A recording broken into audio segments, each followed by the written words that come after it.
So really happy to invite our next guest, who I happen to know personally, and I'm so thrilled to have her on the show. We have Staci Warden, CEO of the Algorand Foundation. Staci, there's so much to talk about, and we want to get into sort of the Algorand, all the interesting things that you were doing. One recent initiative that I've heard about is that you have an attempt to kind of get some of the people that were working on the Terra blockchain to migrate over to Algorand. Can you just tell us a little bit about that and what is the motivation behind that? Oh, those lunatics. We love those lunatics. I mean, it is such a great community over there at Terra Luna.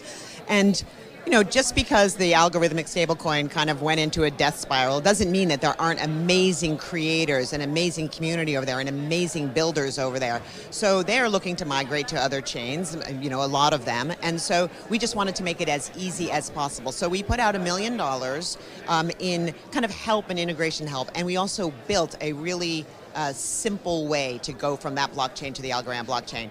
And so the Pop-in Penguin started, and other teams are following. So while we're talking about UST, and we'll get into Algorand more in a minute, because I think you're very good on these sort of big picture questions. So I understand that there was a lot of talent there and you want to bring them over, but the UST thing was a big black eye on the crypto industry. And I guess I'd just love to hear your big picture take of like, how did this happen? Like, why did this happen and how can it be prevented in the future? Well, the first and most important thing that I want everybody to understand is that algorithmic stablecoins have nothing to do with the Algorand blockchain. I feel like I do have to say that every time I get the chance. But you know, look, this setup for an algorithmic stablecoin lends itself a little bit to A props up B, B props up A props up B, B props up A. And so when that fails to work, you can get into what is called, and this is actually a financial markets term, a downward death spiral. And so, you know, you have to innovate around these things. The idea behind that was that you would have a decentralized solution to a stablecoin, and I think that's an admirable thing to try, and I think people are going to continue to try. But for us, it's just not about the price and the volatility of Bitcoin or anything else. It's about financial inclusion. It's about what crypto can do in the real world, both to support the creator economy more broadly. You know, we are just doing a partnership now with Napster, which is an evolution from the Spotify model, where musicians don't get paid properly for the downloads that they get. This new Napster model will, you know, musicians will immediately and directly be paid for when people are listening to their music, when people are sharing their music, when they try new things. And so that, to me, is really what crypto is about for the creator economy more broadly. So, you know, we're in a bear market. So I'm wondering, how are these developers surviving through this time? And what killer use cases on Algorand do you think will make it through you know, the most successfully through this downtrend? Yeah. You know, look, nobody loves a bear market, right? Of course. But it is an opportunity, I will say, to separate the wheat from the chaff a little bit, right? So this will probably last at least through 2022, I think. And protocols and initiatives and developers that are, you know, meme-based maybe and don't have real-world applications may or may not survive this crypto winter, right? But the builders on Algorand, we think, will survive, and Algorand is, you know, investing and positioning itself for the long term in the future. And we just had an event yesterday. I mean, there was 300 people at this event. You would never even think that we were in a crypto winter at all. People are so excited about what they're building and so excited about their moving forward.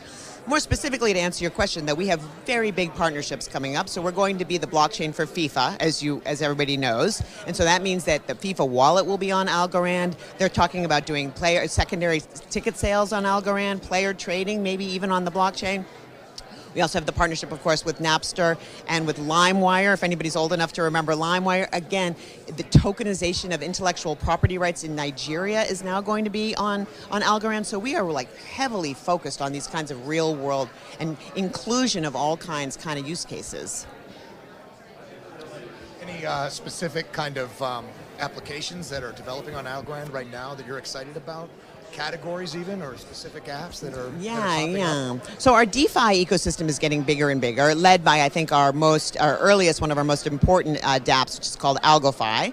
And so we are committed to helping those applications get the liquidity that they need through our Aeneas program and investing in more the growth of those applications. On the creator side, we've got a lot of NFT marketplaces and a lot of great kind of cutting edge NFT plays. We also have a lot going on in the impact and environmental space. We have Planet Watch and other kinds of apps that take real world data and use the blockchain so that everybody understands that the data has integrity.